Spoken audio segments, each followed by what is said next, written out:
Validity इतना देर से इतना सब चलो खत्म करना है। 2023 तक हम लोग देख सकते हैं, उसके बाद नहीं देख सकते।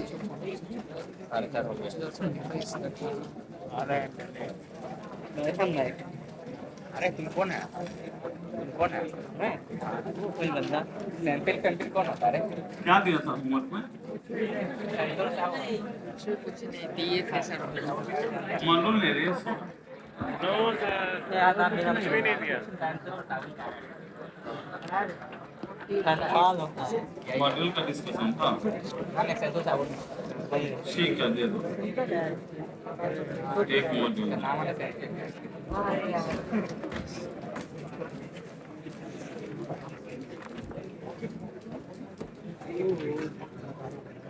अक्टूबर का 2 साल हो गया हमें खाना बनाने के।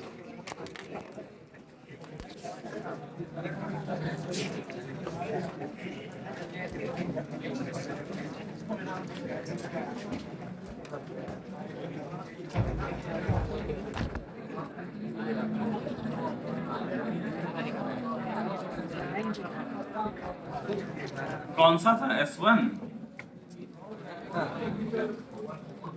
S1 हो गया था। S1 में क्या क्या बचा हुआ है? S1 का 4 ये तो हो गया होगा दोनों। कोई डाउट है 4 और 6 में? No sir. एक्सरसाइज S2 दिया था जेईई मेन एडवांस। S1 का 10 डाइप्रोटिक जो दो इलेक्ट्रॉन दे, जो दो हाइड्रोजन दे दे।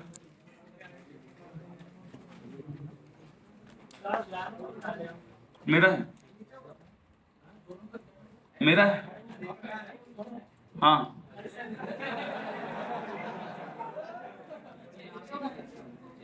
क्या लेने आया है विनीत सर का?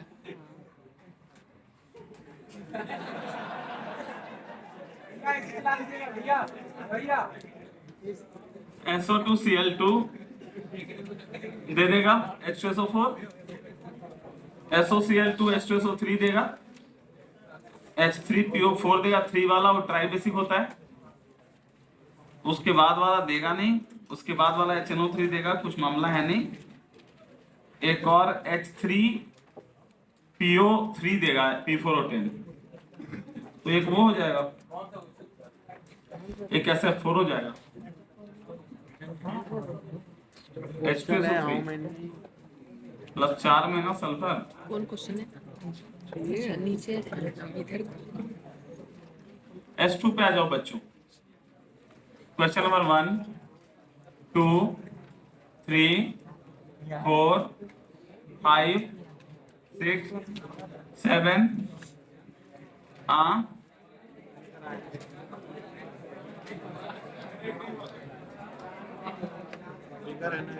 अच्छा ठीक है। 7 नहीं दिया था। 8 कैसे नहीं हो सकता? 8 तो आसानी से हो जाएगा। और क्या क्लास में बता,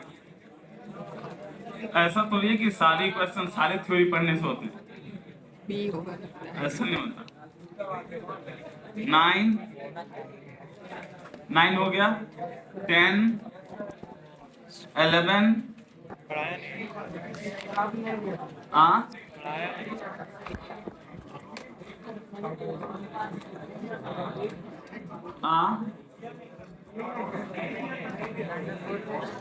अभी नहीं हुआ होगा। 12, 13, 14, 15 आ जाओ जेईई मेन पे।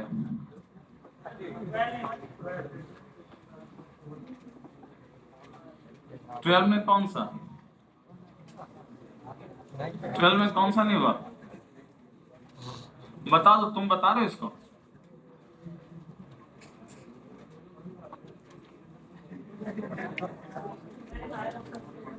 क्या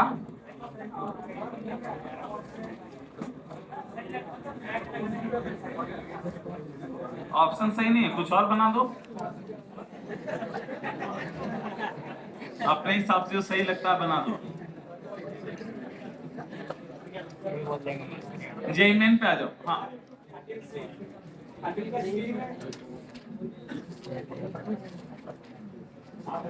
वही तो सर बीच में चेक करके फिटिंग है तीन सर को लगे सिग्मा अभी पीजेड, नहीं बनाया है क्या क्या क्या नहीं बग चेक कर सॉरी डेल्टा पीजेड में, सर बोले डेल्टा स्टार में तीन तीन नोडल प्लेन होता ही है, बोला टैग करेगा और एबीएमओ होगा और अनजीरेड होगा, ठीक तो है।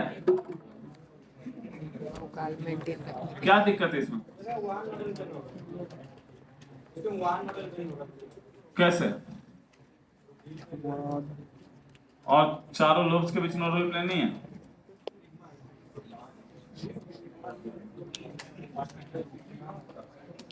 अच्छा सिग्मा स्टार है,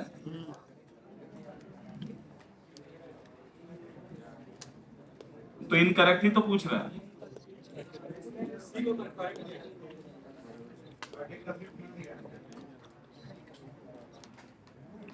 सिग्मा के स्टार में किससे बनता था सिग्मा का स्टार? अच्छा सिग्मा पीजेड का स्टार है ना, कैसा बनेगा ये?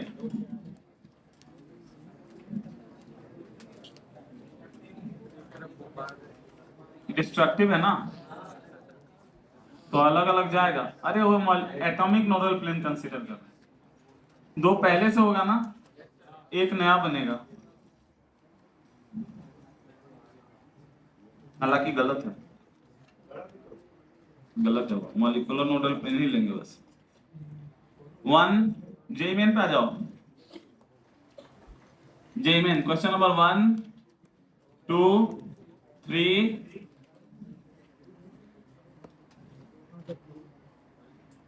बोरोन का हाइड्रेशन sp3 हो गया sp2 से। हाँ एक नया बॉन्ड बन गया, sp2 से sp3 हो गया। 4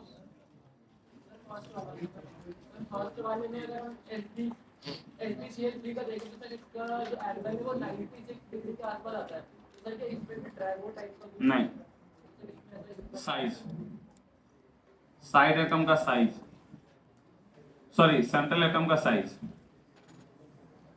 ठीक है। 2 3 4 5 6 7 8 9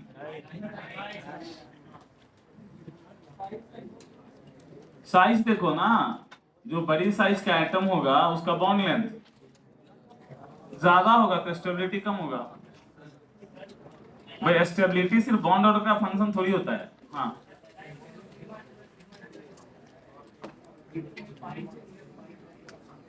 हाँ लेंथ सेम होगा, लेंथ सेम होगा ना, ओवरलैपिंग एरिया किसका ज्यादा? पी का, तो वो ज्यादा स्ट्रॉन्ग होगा, उससे कोई फर्क नहीं पड़ता। नहीं एंटीबॉडी में कहा जा रहा है, वो तो ओवरऑल एक ही है ना सभी का। हाँ 10 11 12 13 14 15 16 17 18 19 20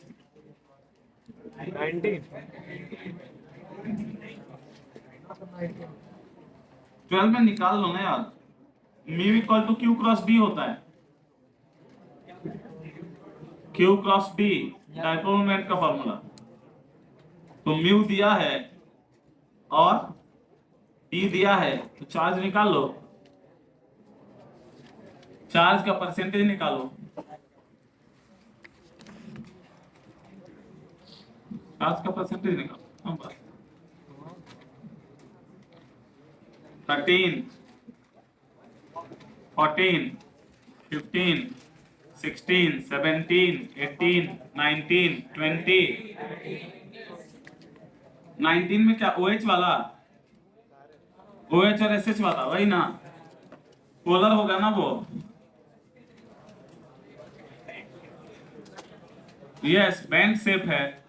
अब बैंड शेप अगर ऐसा हुआ तो पोलैरिटी कैंसिल कहाँ होगा? नहीं होगा ना। तो जब भी कभी लोन पेयर के साथ कोई सिग्मा बॉन्ड वाला आ जाए तो वहां पर पैरा पोजीशन पर होने के बावजूद भी वो पोलर होगा। समझ आया? क्योंकि उसका ओरिएंटेशन प्लेन में होगा या नहीं होगा ये नहीं बता सकते। समझ आया या नहीं? अगर ये ऐसा होता तो नॉन पोलर हो जाता, ऐसा होता तो, है ना? लेकिन आप बता सकते हो कि ऐसा होगा या वैसा होगा। समझ में आया? इवन वो प्लेन से आउट भी हो सकता है। ठीक है, यही SH में होगा, यही NH2 में होगा, यही OH में होगा, यही SH में होगा, यही NH2 में होगा। गेटिंग? कौन सा था ये? 20, 21, 22, 23।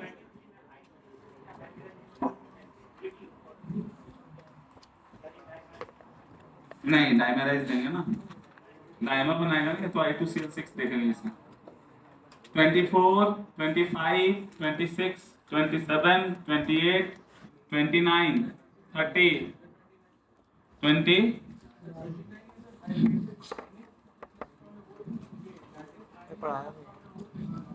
Hydration enthalpy greater than lattice energy का मतलब सॉल्युबल, सॉल्युबल ना। तो सॉल्युबिलिटी ग्रुप में किधर बढ़ता है वो देखेंगे। सल्फेट है तो क्या देखेंगे? हाइड्रेशन एनर्जी का फैक्टर, हाइड्रेशन एनर्जी ऊपर ज्यादा नहीं, लैटिस होता है साइड से। ठीक है, ये सॉल्युबिलिटी वर्ड नहीं पूछ के लैंग्वेज में पूछ दिया हाइड्रेशन ज्यादा है लैटिस से, मतलब सॉल्युबल सब्सटेंस। तो सॉल्युबिलिटी ग्रुप में किधर ज्यादा वो देखना है। 30, 31, 30 में क्या नहीं पढ़ा है अभी शायद, 31 भी नहीं पढ़ाया, पढ़ा दिया नहीं पढ़ाया। 32 भी नहीं पढ़ाया। 33, 34, 35 सबका नाम लिखा है, स्ट्रक्चर बना है कॉपी किताब में।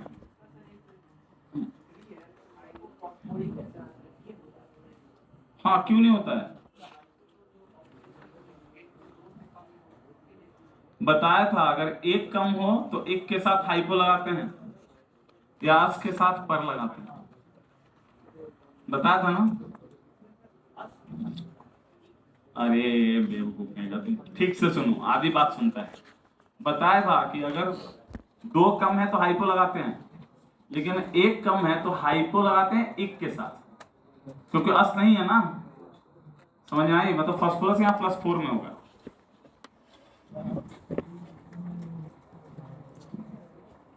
कौन सा था ये? 35, 36 नहीं पढ़ा अभी, वीक फोर्स पढ़ाने के बाद होगा। 37, 38, 39, 40 काफी अगले दिन करेंगे आप। ठीक है, कितने लोग करके आए थे जेई में?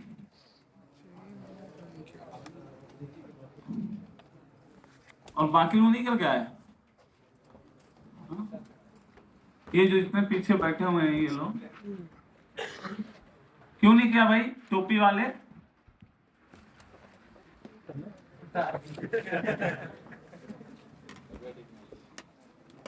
बैठे था, तबीयत ठीक, क्या बोल रहे हैं? तबीयत ठीक नहीं था भाई, ये तो एक्सक्यूज है। सही बात बता क्यों नहीं किया? तबीयत खराब से होमवर्क नहीं होता है, ये सब तो कोई गलत बोलता है। तबीयत खराब से होमवर्क कोई तब सिर्फ नहीं कर सकता जब वो हॉस्पिटलाइज है। असली कारण बताओ, तुम्हें डर नहीं रहा क्या मेरा?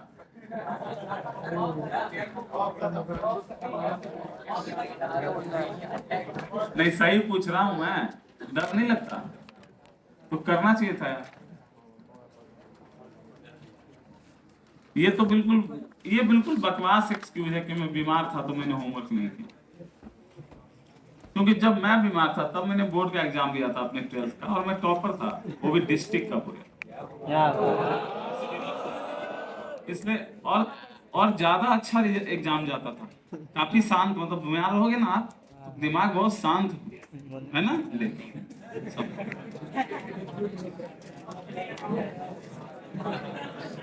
बैठ गए, तुम्हारे बगल में बाल की दुकान, इसका क्या चक्कर, खड़े हो जाओ। काफी भार रख रखा है ऊपर, क्यों नहीं, क्या उम्र, इतना हैंडसम दिखता है तो सीधा फिल्म में चला जाएगा क्या? बस एसवन तक किया था। एसवन तक ही किया था, सारा करके जल्दी खत्म करो, दुनिया बहुत तेजी से आगे बढ़ रही है। बैठो।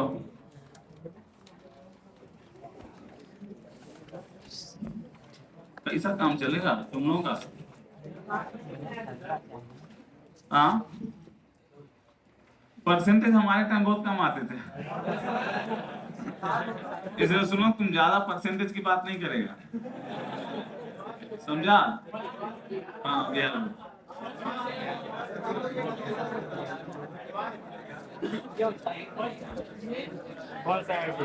बिहार में 23 था, स्टेट डिस्ट्रिक्ट में 1 था, समस्तीपुर में। जानता हो? नहीं, ऐसा कुछ नहीं, मैं कोई स्टार सुपर स्टार, अरे मैं दोस्त हूँ तुम लोगों का यार, तुम लोगों से लोग मुझे जानते हैं, मुझसे क्या जानेंगे? मान लो तुम किसी के सामने बात करोगे, आके जाए, उसने ना तस्वीर देखी ना कुछ, वो जान जाएगा हाँ एक आके जाए। स्टार को तो टीवी पे देखते हैं, जान जाते हैं, सही है, उसके बारे में कोई बात थोड़ी करते हैं क्या? नहीं पता, लेकिन कर लो, ये सब खत्म करो ना, ये सब जल्दी, क्या तुम लोग लेट पढ़ाऊंगा तभी खत्म करेगा ये सब। किसका है,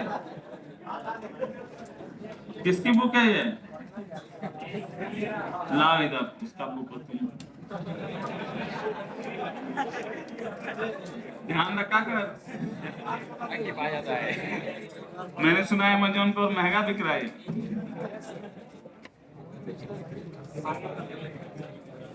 कहाँ तक रेस दिया था करने को? लाओ ना, अगले दिन रेस डिस्कस कराऊंगा।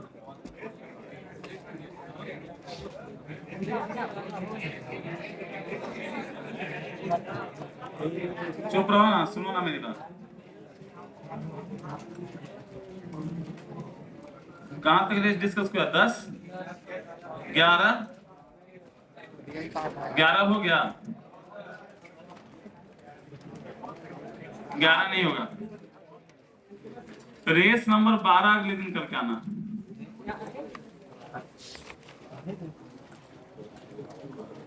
रेस नंबर 12 कर लोगे ना?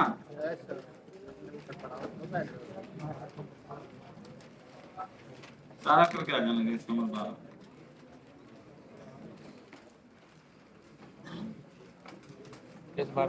और रेस नंबर 13 भी, 12 एंड 13, उसके आगे सब हो चुका है सर। 14 कैसे बचा है? हो गया है, आगे सारा हो गया है, वही तो बॉन्डिंग पढ़ने में इतना टाइम थोड़ी लगता, बस 2 महीना। लो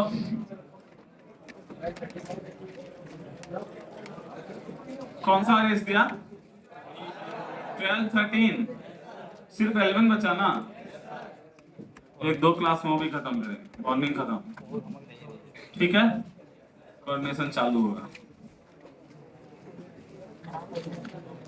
पूछा था हिसाब किताब यार, मुझे ध्यान नहीं आ रहा। क्या लिखा टेस्ट में? टेस्ट में तो कम ही आएगा, अब इतना ध्यान नहीं है, पर जितना पढ़ा है उससे कम ही आएगा। अच्छा याद दिलाना, मैं बता दूंगा पूछ के क्या कर दिया है। पेपर तो मेरे पास आएगा ही करेक्शन के लिए, और कई सारे, जितना सारा पेज सबका आता है ना, तो ये ध्यान नहीं रहता कि किस पेज का पेपर है। 5वां है ना तुम्हारा? तो टेस्ट अभी बहुत दिन है ना, 4 तारीख ना, तो कोऑर्डिनेशन वॉर्डिनेशन तक आएगा और क्या? नहीं आना चाहिए? आ ही जाए, जो आके खत्म हो जाए। लिखो, क्या लिखा? फजांस रूल लिखा, आयनिक कंपाउंड बॉन्ड बता दिया, बॉन्ड बनाने का क्राइटेरिया बता दिया ना। अब लिखो फजांस रूल। फजांस रूल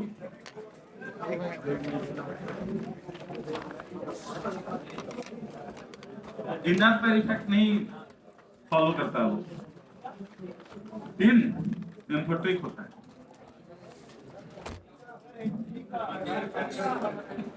तीन का +4 स्टेबल होता है। ग्रुप में नीचे है ना, बताया था ना, 3 इनर पे इफेक्ट सफर नहीं करता। अच्छा, रीजन नहीं बताया था, बोला था ढूंढ के लाना। ढूंढा ही नहीं, झूठ बोल।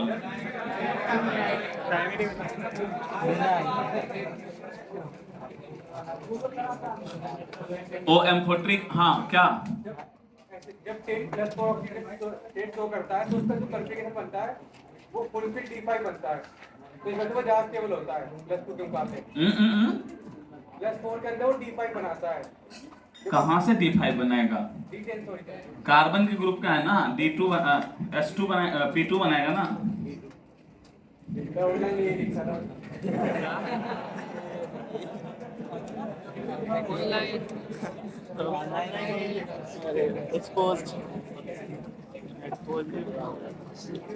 तो मान कैसे लिया?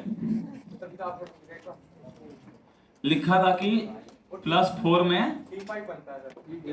+4 निकालो तो D5 बन जाएगा। कितना बन रहा है? D10 बन रहा है। हाँ, तो वो ज्यादा स्टेबल होता है। तो वो तो लेड में भी ज्यादा स्टेबल होना चाहिए, उसमें भी 4 निकालोगे तो D10 आ जाएगा। तभी तो सर मैं स्टूडेंट हूँ, आप टीचर हो। नहीं तो ये टीचर होता और मैं स्टूडेंट होता। आगे का आधा सेंटेंस बाकी है। ये प्लाज्मा नहीं करता है क्या? ना नहीं, ये तो खैर छोड़ो, ये तो बता चुका हूँ ना।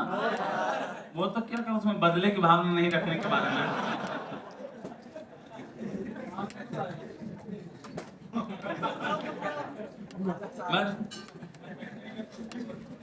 अरे भाई, ये जो कम करता है और ज्यादा करता है, ये सब पी ब्लॉक करता है, समझा?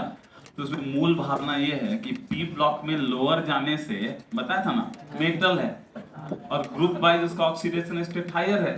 तो हायर ऑक्सीडेशन में किसी का मेटालिक कैरेक्टर नहीं हो पाएगा, कम होगा, इसलिए इनर्ट पेयर इफेक्ट के थ्रू अपने मेटालिक कैरेक्टर को सेव करता है। कोई भी इंसान अपने धर्म को जैसे नहीं बचाता है, लाइक वाइज ये समझो, वो अपनी कैरेक्टरिस्टिक को बचा रहा है। बीइंग अ मेटल, वो हायर ऑक्सीडेशन स्टेट शो नहीं करेगा, जबकि यही काम डी ब्लॉक नहीं करता है। समझा था ना कि डी में भी तो है, but D inert pair effect से सफर नहीं करता है। रीजन है कि डी में मेटलिक कैरेक्टर ऊपर होता है, तो नीचे वाले का कोई चक्कर ही नहीं मेटल होने का। नहीं समझा? समझा ना? मतलब डी में जिंक ज्यादा अच्छा मेटल है मरकरी और कैडमियम से, आयरन ज्यादा अच्छा मेटल है अपने नीचे वालों से, जबकि जनरल जो एसपी ब्लॉक है उसमें नीचे की तरफ मेटालिक कैरेक्टर ज्यादा है। समझा? तो डी को क्यों सफर करना है इनर्ट पेयर से? हाँ, करना चाहिए ना, पर अगर कॉन्ट्रैक्शन ही असली रीजन होता तो डी में भी इनर्ट पेयर इफेक्ट लगता, नहीं लगता है।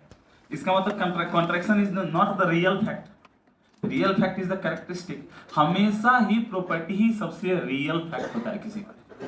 किसी के जो गुण है ना अपने, वही सबसे रियल है। खानदानी होना इसलिए जरूरी होता है। अभी बात समझ में आई? तो इसलिए डी में नहीं लगता, अब डी में मरकरी में लग जाता है। डी में मरकरी में इसलिए लग जाता है कि वो सारे क्राइटेरियाज को फुलफिल करता है जो लगना चाहिए। लेकिन डी में इनर्ट पेयर इफेक्ट जहां लगता है उसमें मेटालिक कैरेक्टर बढ़ता है कि कम होता है? क्या बात करते हो, लेड +4 से +2 में जा रहा है, बढ़ रहा है ना यार, बढ़ रहा है ना। लेकिन पूरे डी ब्लॉक में सबसे ज्यादा मेटालिक ग्रुप मतलब रिएक्टिव ग्रुप है जिंक वाला, लेकिन उसका मरकरी अचानक इनर्ट हो गया। क्या भाई, जिंक वाला ग्रुप जो सबसे ज्यादा रिएक्टिव है उसका मरकरी होना चाहिए इनर्ट, नहीं ना। जबकि इधर इनर्ट मेटल है सोना चांदी प्लेटिनम, गेटिंग और नॉट। दूसरी बात कि अगर कोई मेटल सॉलिड है तो इलेक्ट्रॉन रिलीज करने का टेंडेंसी लिक्विड मेटल से तो कम होना चाहिए। तो मरकरी को तो जल्दी जल्दी इलेक्ट्रॉन रिलीज करना चाहिए, फेज भी सपोर्ट कर रहा है उसके मेटालिक कैरेक्टर को। साइज में भी आपको नहीं पता है, मरकरी का नॉर्मली हाई होता है because of low volume high volume. इसके बावजूद भी वो इनर्ट है क्योंकि इनर्ट पे इफेक्ट से सफर करता है, और इनर्ट पर इफेक्ट सफर करने के कारण जो उसका कॉन्फ़िगरेशन है 10+2, ऐसे तो D10 सबसे स्टेबल होता है ना, जिंक को D10 में जाने का कैरेक्टरिस्टिक है, वो मरकरी +2 से ज्यादा मरकरी एलिमेंटल में रहना पसंद करता है और इनर्ट हो जाता है। समझ में आया? तो इससे साफ साफ पता चलता है कि जो इनर्ट पर इफेक्ट है वो एसोसिएटेड है किस कैरेक्टरिस्टिक के साथ, मेटालिक के साथ। और ये अपना जो टिन है ना, टिन एम्फोट्रिक,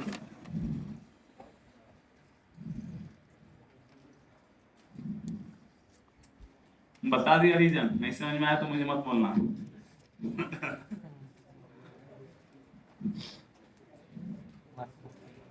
कहाँ साइज छोटा होता है, 3D सीरीज से ज्यादा होता है तब ना, 4 से भी ज्यादा होता है, ऑलमोस्ट इक्वल बोलता है, ज्यादा ही होता है 5th का साइज। क्या लिखा, फजान्स रूल। फजान्स रूल क्या है पता है? लिख लेते हैं।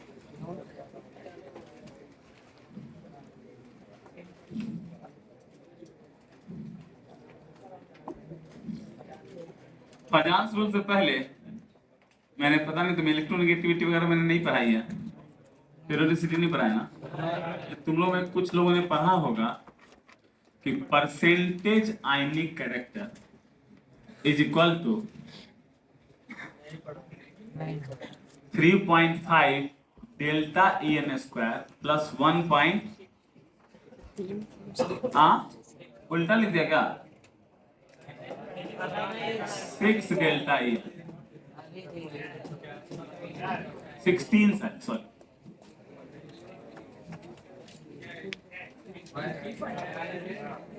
ये क्या है, अगर तुम्हें ये पता लगाना हो कि HCl आयनिक है या कोवेलेंट है, तो H का 2.1, क्लोरीन का 3.0, तो डिफरेंस कितना 0.9 ना। इस डेल्टा EN के जगह पे 0.9 डाल के कैलकुलेट कर लो, 16 delta EN plus 3.5 delta EN square होता है, ठीक।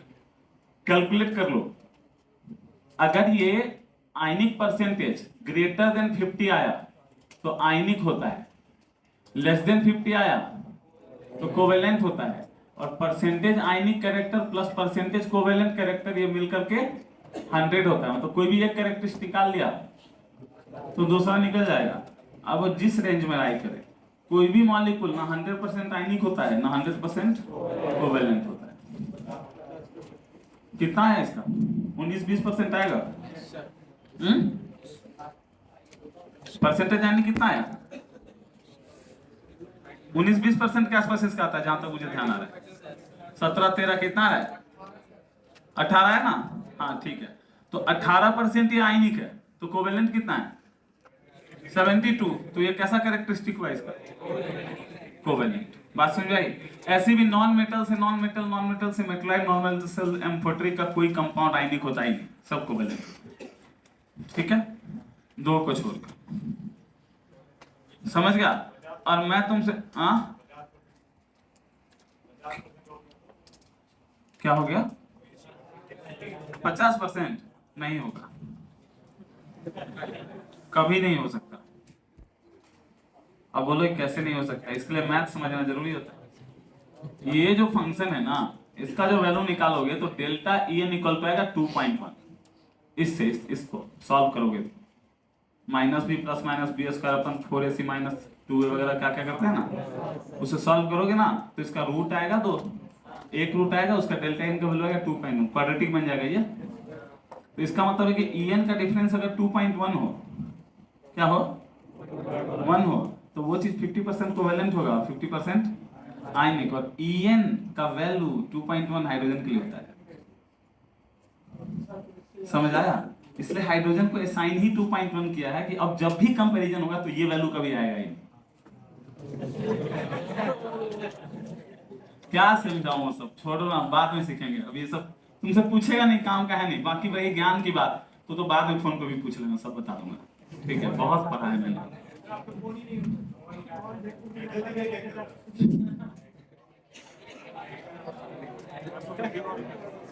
तुम तुच्छ प्राणी, मतलब फोन नहीं उठाते हो, फोन करने आता है तुम लोगों को? तुम ये कैसे सोचते हो कि तुम कभी भी फोन करोगे और मैं फ्री रहूंगा? तो सबसे पहली बात है कि तुम्हें ये डिसाइड करने आना चाहिए कि मैं कब फोन उठा सकता हूँ। ये बात नंबर 1। नहीं, एक्चुअली बात ये है ना कि जब मैं फ्री हूं तब तो तुम बिजी हो, तुम कॉम्प्रोमाइज कर नहीं सकते। क्या मैसेज तुम्हें लिखना ही नहीं आता? जिसको तुम्हें मैसेज दिखलवाना है उसको कैसे मैसेज लिखते हो? वैसे मुझे क्यों नहीं लिखते? देखूंगा मैं भी। नहीं, सही बात है ना, प्यार से लिखोगे तो क्यों नहीं देखेगा इंसान? तुम फालतू का मैसेज लिख देते हो, समझ रहे हो? और ऊपर से सोच, 1600 टोटल पढ़ाता हूँ मैं बच्चों को, कितना 1600। अगर दिन बजे से तुम्हें जितनी देर पढ़ाऊंगा उतनी देर में देखना मैसेज मैसेज मैसेज भर जाएगा, फिर नहीं देखूंगा, फिर दूसरी क्लास लेने जाऊंगा, फिर मैसेज मैसेज मैसेज। अब मान ली 25-30 मैसेज के पहले तुम्हारा मैसेज आया भी होगा तो स्क्रॉल कौन करेगा?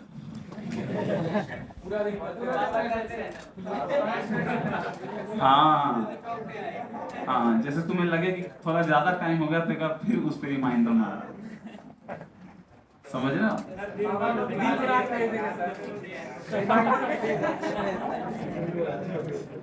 सुनो, बहुत जरूरी चीज है, पढ़ लो। ये जो तुम्हारे डाउट्स हैं इनका कोई आंसर देने पे भी जरूरी नहीं सेटिस्फाइड हो जाओ, तो इनको देख लो। ये तो प्रोसेस है आयनिक कैरेक्टर निकालने का। अब मैं पूछूं NaCl का निकाल निकाल लिया? Na का 0.9 होता है और Cl का 3.3 लिख लो।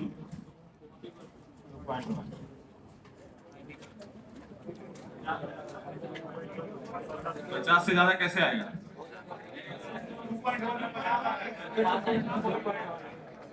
तो NaCl को आयनिक ले आएगा इक्विवेलेंट।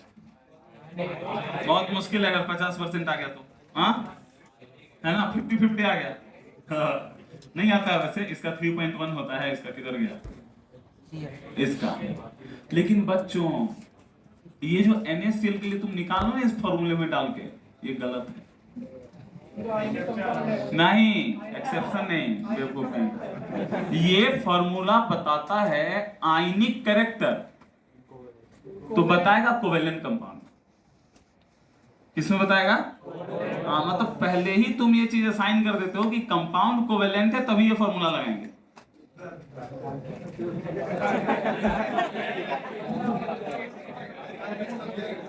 मतलब ये है ना, मतलब क्या है उसके लिए फिर तुम जेडली पढ़ो, उसका फर्स्ट इंट्रोडक्शन है एलिमेंट और कंपाउंड का, तो तुमको समझ में आएगा EN का एप्लीकेशन।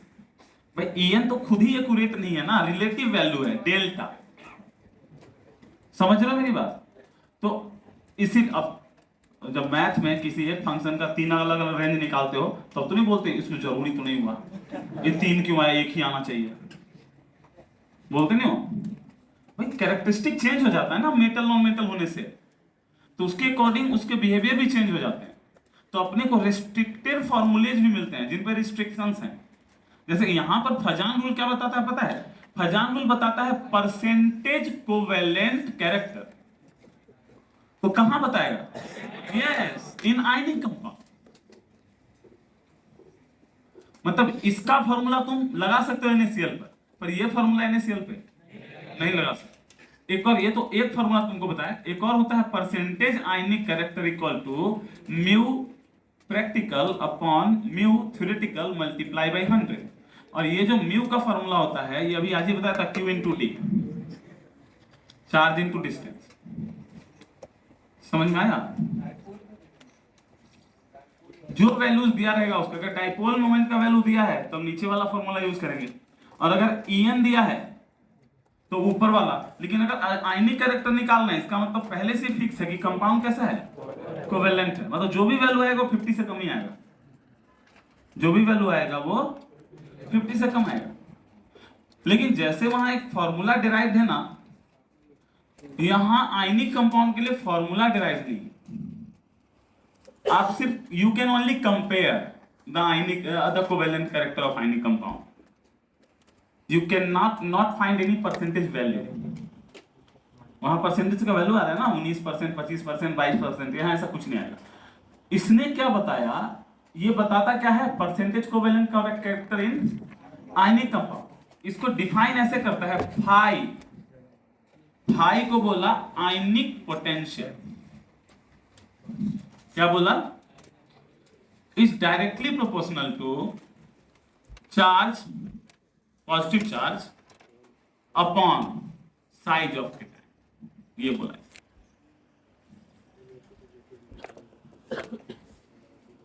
इसका मतलब आयनिक पोटेंशियल ज्यादा तो कौन सा कैरेक्टर ज्यादा, आयनिक। सुनने में लगता है ना, नहीं ऐसा नहीं, कोवेलेंट कैरेक्टर, मतलब covalent character is directly proportional to किसके, आयनिक पोटेंशियल।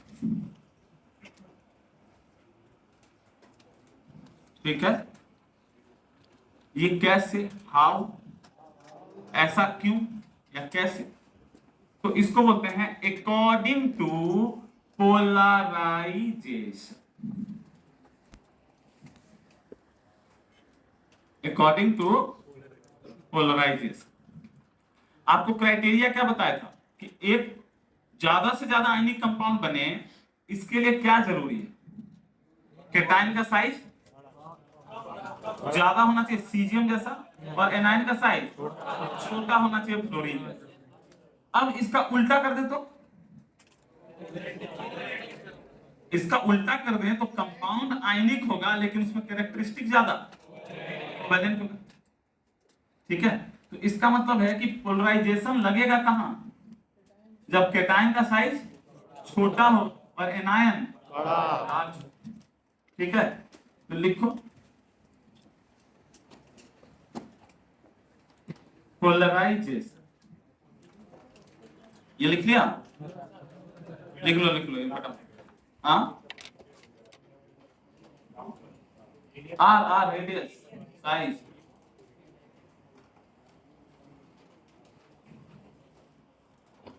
कैटायनिक साइज,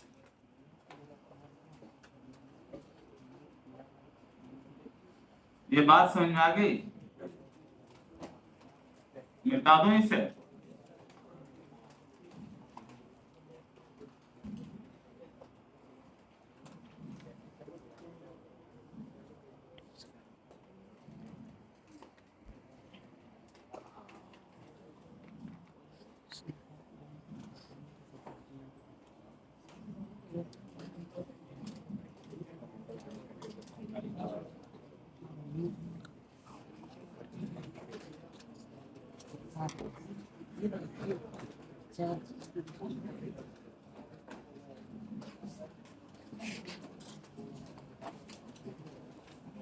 लिख दिया क्या, क्या लिखा, polarisation.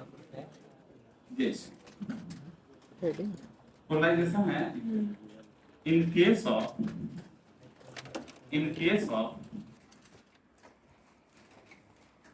a smaller cation and large anion,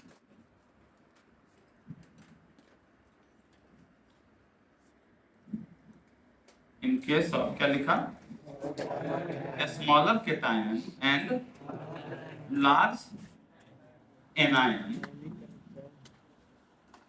a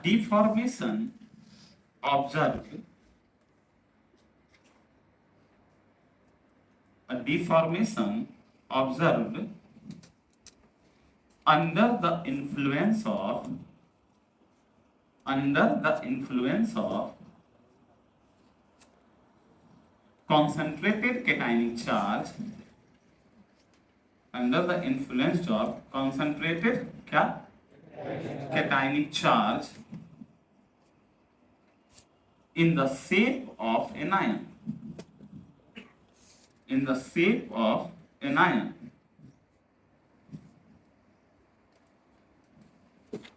the anion directed their electron cloud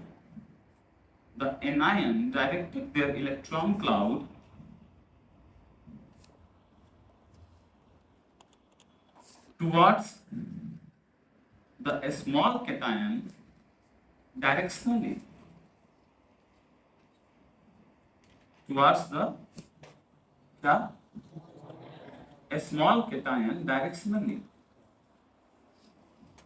causes directional nature in ionic bond,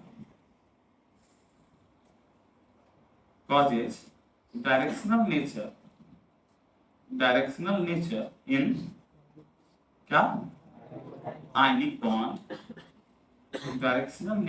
in ionic bond,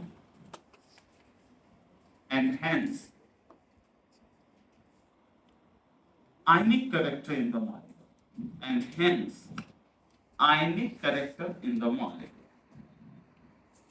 ionic character in the molecule. समझ में आया? देखो बच्चों, ऐसे मान लो कि एक एनायन है जो नॉन पोलर है और बिल्कुल सिमेट्रिकल शेप है। कैसा शेप है? Symmetrical shape. और एक काफी कॉन्सेंट्रेटेड केटायन। कैसा है ये? केटायन है जिसपे कॉन्सेंट्रेटेड केटायन का मतलब साइज काफी छोटा है और चार्ज ज्यादा है। जितना ज्यादा यूनिट चार्ज होगा डेंसिटी उतनी ज्यादा होगी। तो इसके इन्फ्लुएंस में यहां लगने वाला फोर्स ऑफ अट्रैक्शन और इसके इन्फ्लुएंस में यहां लगने वाला फोर्स ऑफ अट्रैक्शन क्या सेम रहेगा? नहीं रहेगा ना। यहां लगने वाला फोर्स ऑफ अट्रैक्शन ज्यादा हो जाएगा। तो इस एनायन में अपने आप इस केटायन के तरफ एक इलेक्ट्रॉनिक डिफॉर्मेशन हो जाएगा। ऐसा मतलब जो इधर का इलेक्ट्रॉन क्लाउड था वो सब किस तरफ शिफ्ट होना शुरू कर दिया? Under the influence of attraction of cation. इधर किसकी तरफ? केटायन की तरफ शिफ्ट करना शुरू कर दिया। बात समझ में आई? और अगर केटायन की तरफ शिफ्ट करना शुरू कर देगा तो इस पर इधर इलेक्ट्रॉन क्लाउड बढ़ा तो इधर डेल्टा प्लस चार्ज डेवलप होना शुरू होगा, इधर डेल्टा माइनस, और एक पोलराइजेशन स्टार्ट हो गया। मतलब एक पर्टिकुलर डायरेक्शनल नेचर आ गया ना इसमें। और डायरेक्शनल नेचर आते ही ये कैसा बॉन्ड हो गया? कैसा कंपाउंड हो गया? Covalent compound. आयनिक में डायरेक्शन नहीं होता। अगर इलेक्ट्रॉन क्लाउड के पर्टिकुलर डायरेक्शन मिल गया तो क्या हो गया? समझ में आई बात? अब आपके पास दो चीजें, ये नोट कर लिया, ये आगे आपके काम आएगा। पेरियोडिसिटी तो शायद पढ़ा नहीं पाऊंगा आप लोगों को, टाइम नहीं है, बट इसको बेस्ट क्वेश्चन जेईई मेन और एडवांस में तो नहीं, जेईई मेन में आता है। अब आपके पास दो चीजें, इस तरफ है क्या? केटायन, और इधर क्या है? एनायन। समझ में आई बात? अब आप एक चीज देखो, जो केटायन है वो कैसा होना चाहिए? स्मॉल। उस पर चार्ज कैसा होना चाहिए? हाई, मतलब हाई चार्ज डेंसिटी होना चाहिए। क्या होना चाहिए? High charge density. जो इस क्राइटेरिया को फुलफिल करता है उसको बोलते हैं कि इस मेटल का हाई, मतलब आयनिक पोटेंशियल काफी हाई है। तो कैसा नेचर का कंपाउंड बनाएगा? कोवेलेंट नेचर का कंपाउंड। क्लियर है? अच्छा, एक और होता है यहां पर लिखने वाली बात कि जिसका भी कॉन्फ़िगरेशन D10 होता है उसका भी हाई काफी हाई होता है। मतलब जिसका भी D10 कॉन्फ़िगरेशन है वो कैसा कंपाउंड बनाने की कोशिश करेगा, कोवेलेंट। और इस प्रॉपर्टीज को, जो मेटल ऐसा होता है उसको बोलते हैं high polarizing power metal.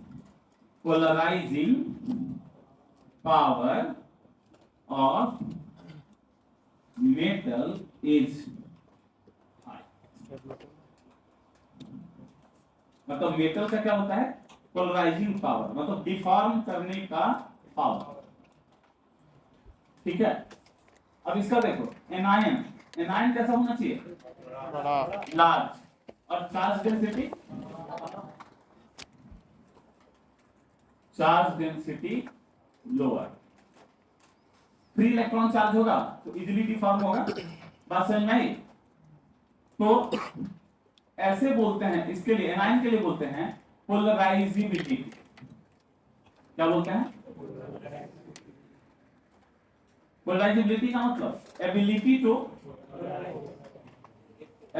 To polarise. इसका अपना टेंडेंसी होगा डिफॉर्म हो जाने का। तो केटाइन के लिए क्या होगा, पोलराइजिंग पावर, और एनायन के लिए क्या होगा, पोलराइजिबिलिटी। जितना ज्यादा पोलराइजिंग पावर होगा या पोलराइजिबिलिटी होगी उतना ही ज्यादा कोवेलेंट कैरेक्टर होगा। ये किसने बताया, अजान। अब एप्लीकेशन,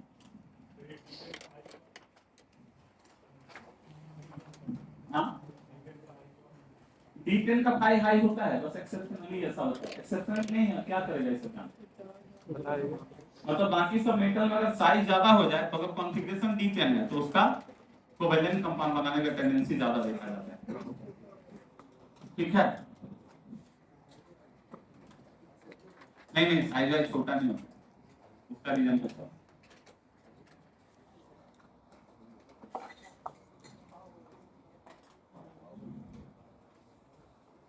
जैसे देखो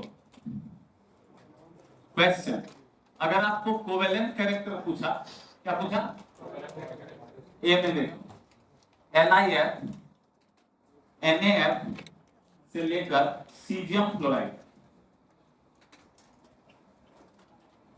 तो यहां पर एनायन तो कांस्टेंट है, एनायन पे कोई फर्क नहीं पड़ रहा। केटायन डिफरेंट है, कंपैरिजन हमेशा डिफरेंस से होता है। सब पे चार्ज तो प्लस 1 ही है, लेकिन जिधर साइज कम है उधर चार्ज डेंसिटी ज्यादा होगी। मतलब इस तरफ जाने से, मतलब इधर जाने से क्या बढ़ेगा, पोलराइजिंग पावर, और इसीलिए कोवेलेंट कैरेक्टर। तो आयनिक कैरेक्टर किधर बढ़ेगा, इधर की तरफ बढ़ेगा आयनिक कैरेक्टर। ये हो गया केटायन के बेसिस। ठीक, अब एनायन चेंज कर लो, एनायन चेंज कर लो, Na के साथ F रखो, Na के साथ Cl रखो, Na के साथ Br रखो, Na के साथ I रखो। समझ रहे हो, तो ये सब तो कांस्टेंट हो गया। अब ये सारा चेंज कर रहे हो तो जैसे जैसे आप इधर आ रहे हो R माइनस बढ़ रहा है, R माइनस बढ़ेगा तो पोलराइजिबिलिटी इधर बढ़ेगी, और जिधर पोलराइजिबिलिटी बढ़ेगी उधर कौन सा कैरेक्टर, कोवेलेंट कैरेक्टर, उसके अपोजिट आयनिक कैरेक्टर। समझ आया, लिख लो।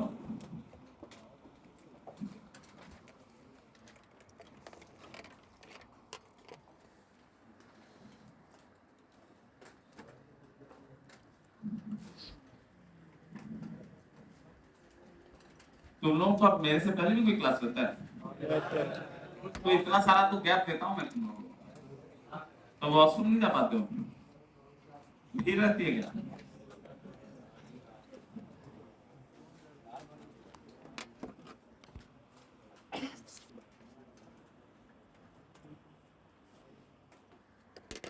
इतना डरा धमका के तो पढ़ा के गाँव में, हाँ वही तो। क्या ये सब कुछ मुश्किल है, बहुत आसान है।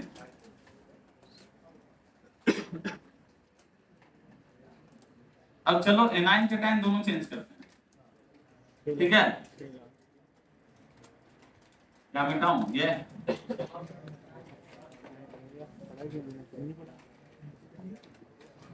ये भी बताएं।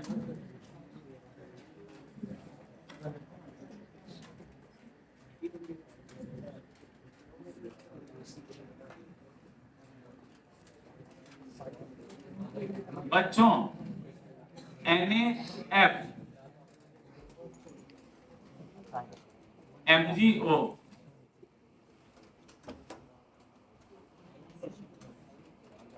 Ln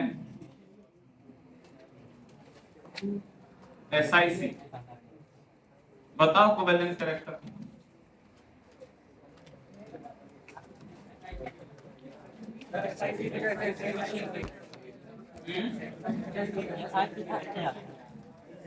इधर की तरफ कोवेलेंट कैरेक्टर ज्यादा, इधर की तरफ आयनिक कैरेक्टर ज्यादा। ये सी, ये सबसे जरूरी क्वेश्चन है जो आपके बहुत फंडे की होते हैं। जान लगाते हैं इसका जान।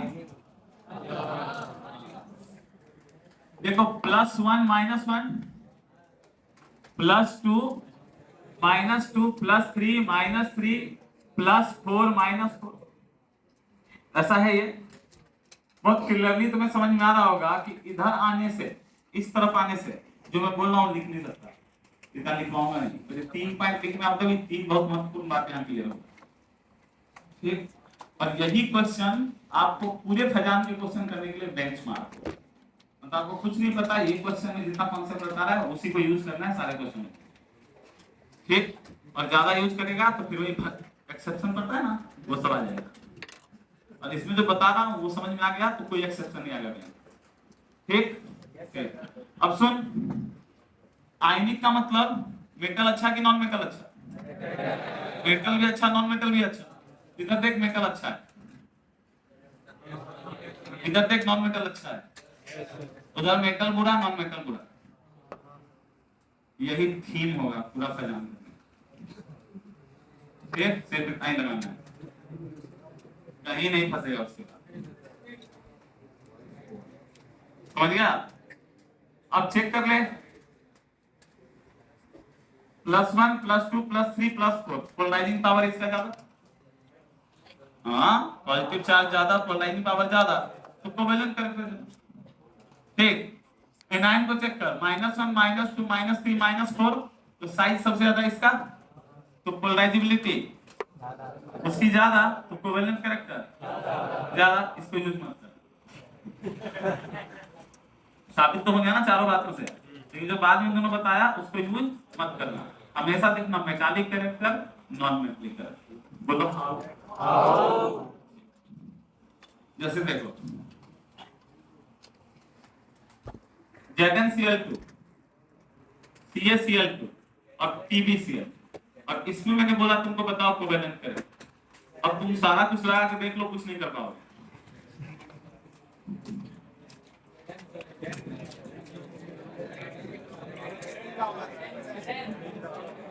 जैन का क्या ज्यादा, देखो कोई कोवेलेंट बोल रहा है, कोई आयनिक बोल रहा है, मामला यूं फंस गया इसमें कि -1 और सब कोई +2 ही है, इसलिए जितना पोलराइजिंग पावर वाला और पोलराइजिंग वाला फंडा था सब फेल हो गया, हो गया। अब आओ मेटालिक और नॉन मेटालिक कैरेक्टर बोलो। नॉन मेटल तो कांस्टेंट है ना, मेटालिक कैरेक्टर आओ, सबसे अच्छा मेटल S ब्लॉक था, हाँ मेटालिक सबसे ज्यादा S block, then P, then F, then D, समझा? और P और S में मेटालिक ऐसा और D में मेटालिक ऐसा, कुछ नहीं पता।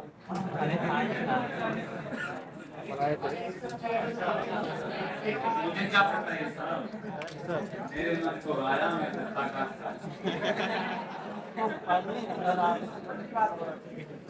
मुझे अच्छा लगता है ये बताना, हमें बता दे। अब तुम्हारे समझ में नहीं आता, टोपा ला रखा है, कैसे समझ में आया?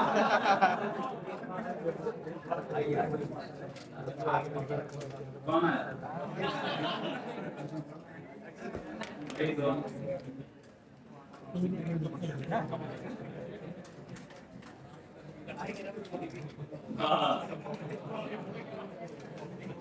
तुम्हें पता नहीं था कि जी ब्लॉक का मेमोरी कैरेक्टर सबसे कम होता है? ऐसी है कि सीसी है, सीसी कोवेलेंट कैरेक्टर।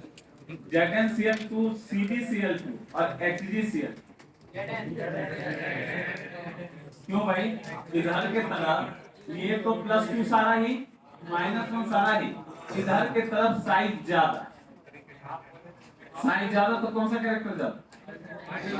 कैसी बात है?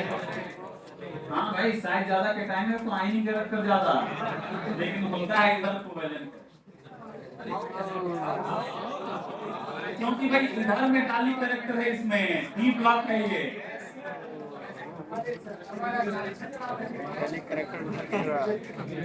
बताया भी था कि असल के लिए पहचान हुआ, तो डी पे फेल क्यों हो जाता था ये वहां नहीं बताया, अभी बताया। मतलब ये मेटलिक नॉन मेटलिक कैरेक्टर है ना, यह कहीं फेल नहीं। नॉन मेटल है तो ऐसा ही व्यवहार करेगा, मेटल है तो वही व्यवहार, तो क्यों लिखा है? समझ गया आदमी का बताया क्या?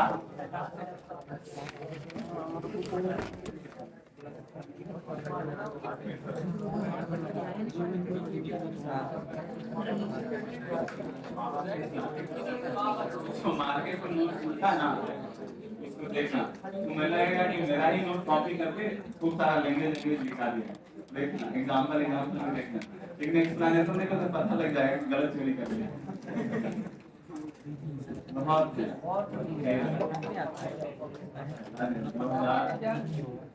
2012 से लेकर के 2015 तक जो लोगों ने चोरी की है, तो उसके बाद वालों को समझ में ही नहीं आया। हाँ, पहले में बहुत अच्छे 2-4 कॉपी का नोट बनवाता था बच्चों, जवानी का जोश था। 4 कॉपियां मर जाती, जितना बकता था बोलता था सब लिख लो, सब लिख लेते थे, तुम सब कुछ लिखती है समझ लो। 4 कॉपी बन जाता था, उसके बाद फिर स्टार लगवाता था बीच में, जैसा भी लगवाया ना ऐसा बहुत सारे लगवाता था, और फिर जब 1 महीना बचता था पढ़ाने का तो बोलता था जितना स्टार लगाया था उसको दूसरी कॉपी में लिखता, बोलता था यही नोट से उसको फेल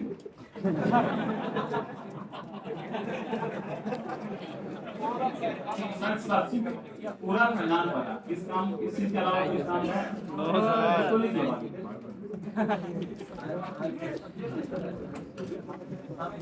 तो अब तो लिखवाते हुए स्टार, बाकी लिखवाते हुए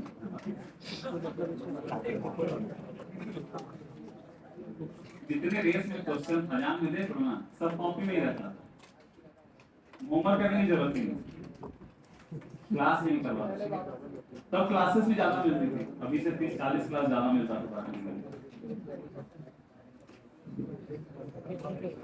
समझ लो, आज क्या होता है, मार्च अप्रैल में शुरू होता है, 12th की बात होता है, दिसंबर में उनका, दिसंबर से पहले खत्म करना होता है, तो अगर जेईई में जनवरी में हो गया तो अपनी कोई कोर्स खत्म नहीं हो सकता, क्योंकि कोर्स ज्यादा है और समय कम, जस्टिफाई नहीं है ना। तो समझ में आ गया?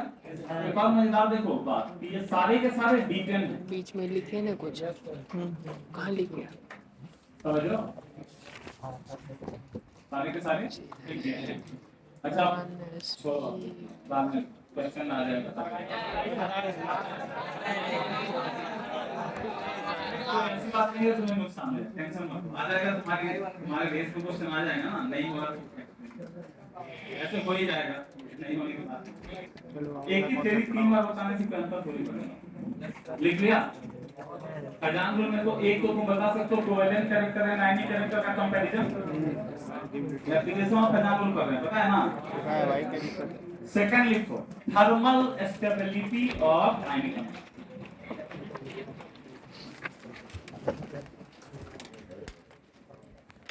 बच्चों जैसे इसमें बताया था कि ये लगेगा आयनिक कंपाउंड पे कोवेलेंट के लिए आयनिक कैरेक्टर निकालने का फॉर्मूला अलग है। वैसे thermal stability of ionic compound पढ़ रहे हैं तो दिमाग में आना चाहिए ना कि थर्मल स्टेबिलिटी ऑफ कोवेलेंट कैसे निकालते होंगे, वो बॉन्ड ऑर्डर से निकालते हैं। कोवेलेंट कंपाउंड में अगर आपको थर्मल स्टेबिलिटी स्पीशीज का देखना है तो बॉन्ड ऑर्डर के प्रोपोर्शनल होता है। जितना ज्यादा बॉन्ड ऑर्डर उतनी ज्यादा थर्मल स्टेबिलिटी। इसके लिए कोवेलेंट के लिए, आयनिक के लिए कैसे देखते हैं वो लिखते हैं, thermal stability of ionic compound लिख दिया।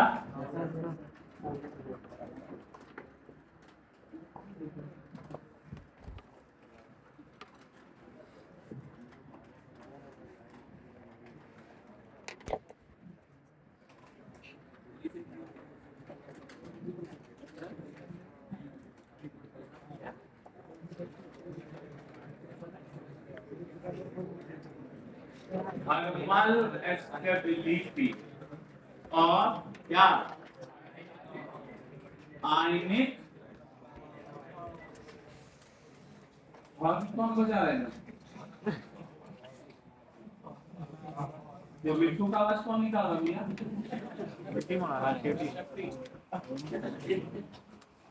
कौन है ये सीटी बजाने की आदत? ज्यादा तो अचानक निकल जाता है, हम भूल जाते हैं कहाँ है।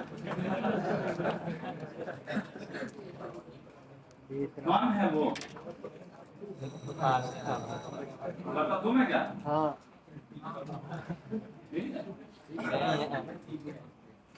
तुम?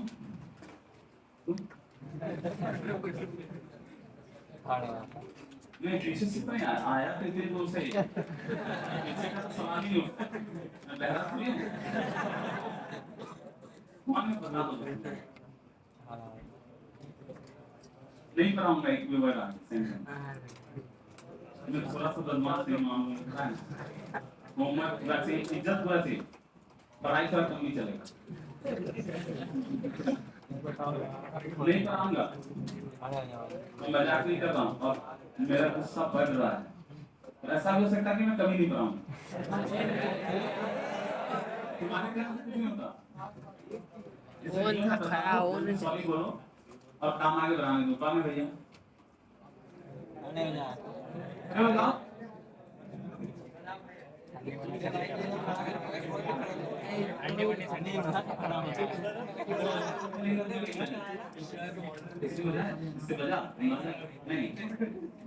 नहीं पीछे से तो नहीं आती। श्योर क्या है दूर से तुम्हें क्या तुम ठीक है फिर चलता हूँ। कौन है बता दो क्या बुरा है इसमें? डांट पीट देंगे। जितना कोई भी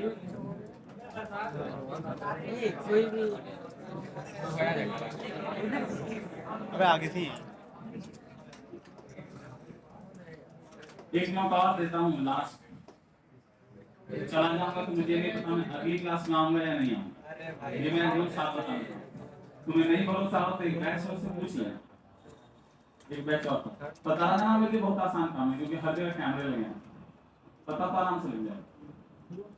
लेकिन मैं नहीं चाहता कि पता लगवाया जाए क्योंकि उसके बाद आप आई कार्ड छीन तो परमानेंट वापस भेज देंगे। क्या करेंगे? इसलिए खड़े हो जाओ, बहुत इज्जत से सॉरी बोलो, इसमें कोई बुरी बात नहीं होती। क्या सॉरी बोलना तो बहुत अच्छी बात है, मैं भी बोलता हूँ। और आराम से बैठ जाओ, इससे बहुत सारे लोगों का नुकसान नहीं होता। जिस मामला हुआ जिस माला का मुंह सुखड़ा है वही लगता है। कौन है यार? कोई भी नहीं है। ओके देन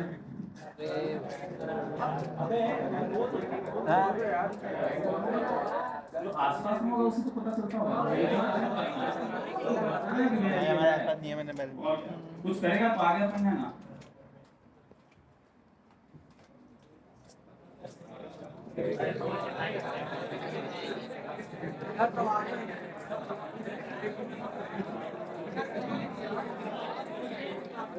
सिटी स्टेबिलिटी और सॉलिडिटी दोनों पढ़ाना था मुझे, दोनों नहीं पढ़ाऊंगा। आज क्योंकि पॉसिबल ही नहीं है, अगर नहीं बोलोगे सॉरी तो नहीं कहूँगा, सीधी बात। सिटी बजाता है कि नहीं बजाता है?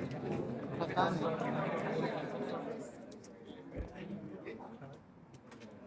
शायद नहीं, तुम कंफर्म हो? नहीं हाँ, इसमें क्या नहीं है? नहीं किया तो तुम करोगे, रखो आराम से। नहीं नहीं नहीं, तुम दूसरे का ये अपने सर नहीं लेना है।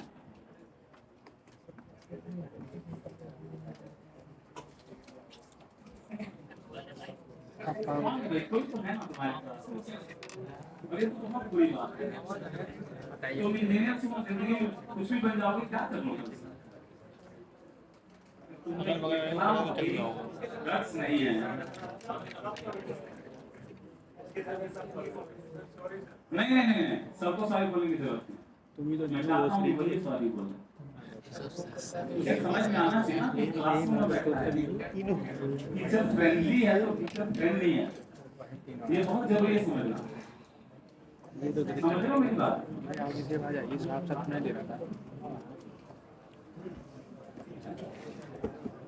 थोड़ा सा वैल्यूज को बहुत जरूरी है बच्चों में, मतलब मैं ऐसा मानता हूँ।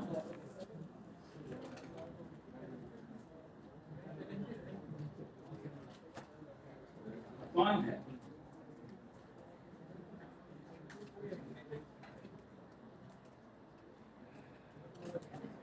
उसे पता तो होगा कि कौन है।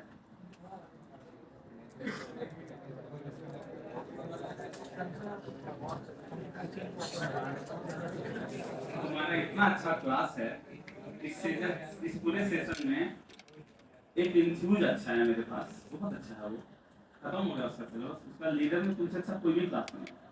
मैं लगभग 1 2 3 4 5 6 7 बैचेस पढ़ाता हूँ, और मेरे हर बैच में उतने ही दूसरे बैच के भी बच्चे हैं। हर बैच में सिर्फ अपने बैच के बच्चे नहीं होते, आप पता लगाना, आपको पता लगेगा। और सबसे कम डिसिप्लिन के लिए मैं आप ही के क्लास में बोलता हूँ। दूसरी जगह हिम्मत नहीं की कोई आवाज निकाल। आपको शायद नहीं पता हो तो थर्ड फेज में पूछना कौन कौन सी गालियां सुन चुके हैं। गाली देते क्लास में एक बार दे दी पता लगा बहन को भोसड़ी वाले का बताते हैं, इतनी इज्जत से पेश आते हैं। हॉस्टल में लड़का है, वही बता सीरियसली बता रहा हूं। टीचर का मुझसे गलती तो मैं भी आपसे एक्सपेक्ट नहीं करता हूँ, आप समझिए।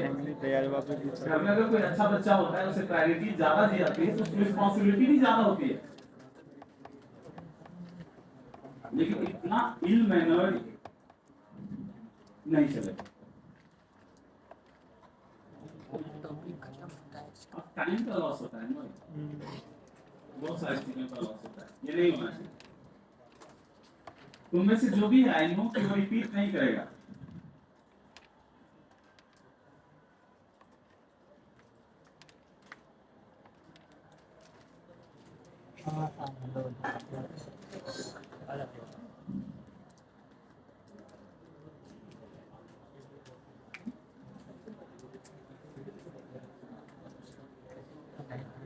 बताओ ना,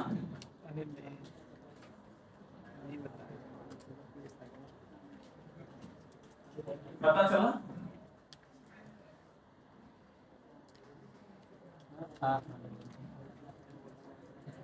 अगल बगल वाले को भी नहीं पता है कि किसने बजाया है।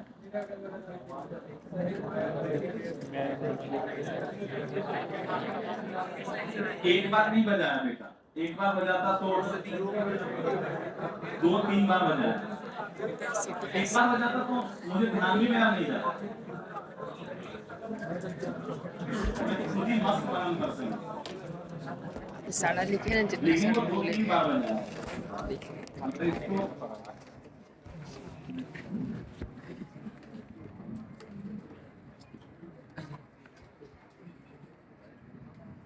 जितना लेट कर रहे हो ना, मेरे से पढ़ने की तुम्हारी प्रायोरिटी उतनी कम हो रही है। चलो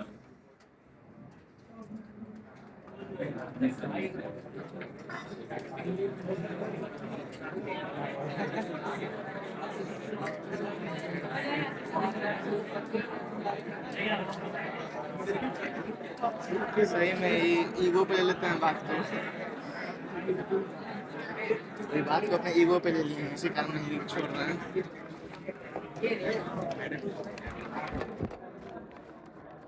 अच्छा ये भी मुझे पता है, मैं बाहर जाऊंगा मुझे पता लग जाएगा कौन था। कुछ लोग खुद आके बता देंगे कि सर ये सीरियसली बता रहा, मुझे पता लग गया। क्यों नहीं बताना चाहते, मुझे रीजन बताओ। मैं तो साफ बोल रहा हूँ ना, तो सिंपल सी बात है, सॉरी बोलो और मैं चाहता हूँ तुम्हें फील हो कि तुमसे गलती हुई और ये आगे नहीं करती, और इससे दूसरों को भी पता चलेगा कि क्लास का डेकोरम कुछ चीज होता है, हमारे अंदर के वैल्यूज कोई चीज होती है।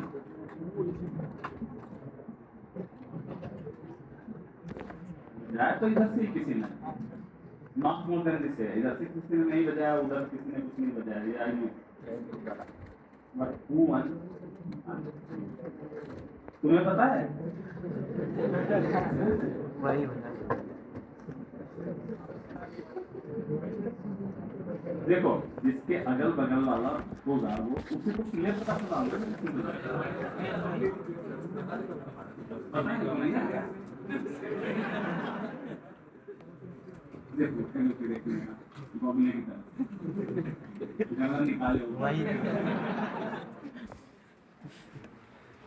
कोई भी नहीं है, सारे कॉन्फिडेंट हो। ऐसे कैसे हो आवाज आई है। तो ठीक है, देखते हैं आज जो दिन मिलते हैं या नहीं।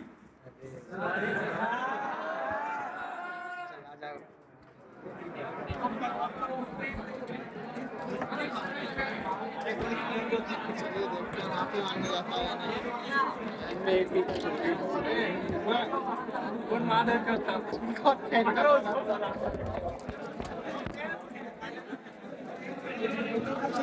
हाँ उन्हीं में तो मादर करता मैं